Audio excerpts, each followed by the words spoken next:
और हमारे साथ हैं हेमराज जेडीयू के प्रवक्ता हैं। इन्हीं से हम बात करते हैं। एक प्रशांत किशोर ने पोस्टर जारी किए हैं, उसमें लिखा हुआ है कि चाचा मकर संक्रांति के बाद चिरंजीव ट्रेन पकड़ के नालंदा लौट जाएंगे। इस पे क्या कहिएगा सर? जो लोग सवाल उठा रहे हैं उन लोगों की खुद की गारंटी नहीं है।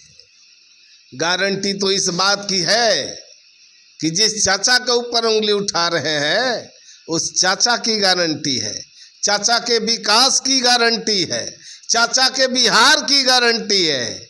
और चाचा के लिए तो पूरा एनडीए ने ऐलान कर दिया है कि 2025 का चुनाव नीतीश कुमार जी के नेतृत्व में ही लड़ेंगे। और उसने ऐलान भी किया है कि 2025 फिर से नीतीश। चाचा की गारंटी है, इस बिहार की गारंटी है, बिहार के विकास की गारंटी है, बिहार के मान सम्मान की गारंटी है। लेकिन वो तो प्रदर्शन कर रहे हैं बीपीएससी के सपोर्ट में। अरे तो बीपीएससी के सपोर्ट में प्रदर्शन कर रहे हैं और विद्यार्थी जो है इनको हुड आउट करके भगा रहा है खदेड़ के। गांधी मैदान में जिस बापू का अपमान किए थे, 2 अक्टूबर को गांधी जयंती के अवसर पर अपने पार्टी का ऐलान किए थे, आगाज किए थे, और उस दिन से ही इनका बोहनी खराब हो गया। बापू का अपमान किए, पुनः जाके बापू के चरणों में जाके धरना पर बैठ गए बिना अनुमति के, बिना प्रशासन के आदेश के, कानून का उल्लंघन करके। तो फिर वहाँ भी इनको कानूनी शिकंजे का शिकार होना पड़ा, कानूनी कार्रवाई हुई इन पर। और जिन छात्रों के लिए ये आवाज बुलंद करने निकले थे, सब जानता है कि वह बीपीएससी के छात्रों ने इनको हुड आउट करके भगा दिया। और उसी गांधी मैदान में फर्जी लोगों को बुला करके छात्र बना करके बैठ गए अनशन पर।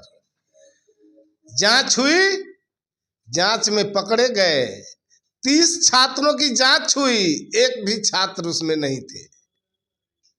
तो जितना इनका फर्जी कारनामा है, तो चूंकि फर्जी पॉलिटिशियन है, भगोड़ा है, और छात्रों के द्वारा भी ये खदेड़े गए लोग हैं। राजनीति में इनका कहीं कोई गुजारा नहीं है। ये राजनीति से व्यवसाय करके पैसा कमाए हैं और गलत तरीकों से पैसा कमाने वालों के साथ इनका साठगांठ है। मोतिहारी में जो छापा पड़ा, अकुत संपत्ति मिली, वैसे कई लोगों के साथ इनका सीधा संबंध है। लेकिन प्रशासन पर भी आरोप लगा रहे हैं। अरे प्रशासन तो अपना काम करती है। बिहार में कानून का राज स्थापित है और कानून के राज में जो कोई भी कानून को तोड़ने की कोशिश करेगा उसके ऊपर कानूनी कार्रवाई होगी। केस करने की बात कर रहे हैं, कानून के कोर्ट में खींचने की। तो उनको कौन रोक रहा है? वो जाए, न्यायालय का दरवाजा खटखटाए।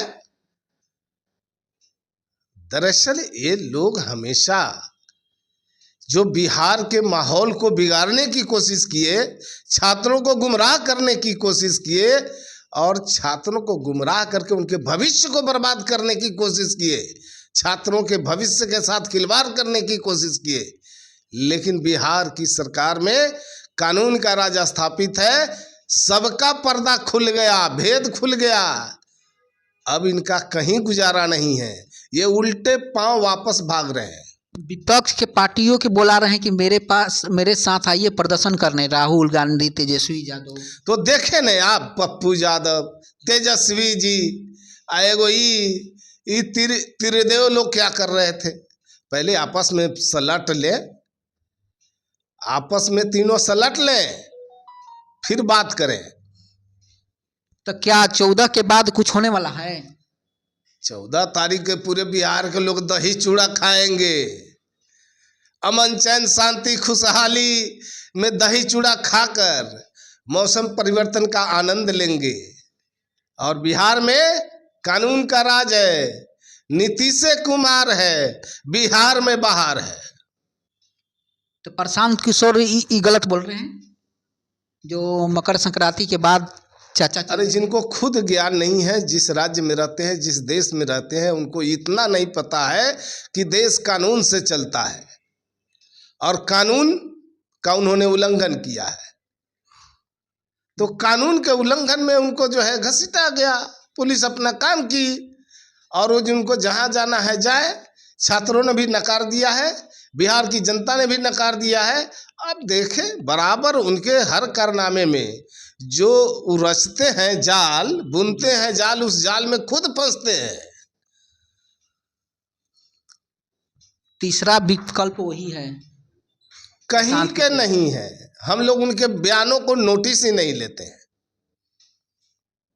जनता दल यू पीके के बयानों को नोटिस ही नहीं लेते हैं।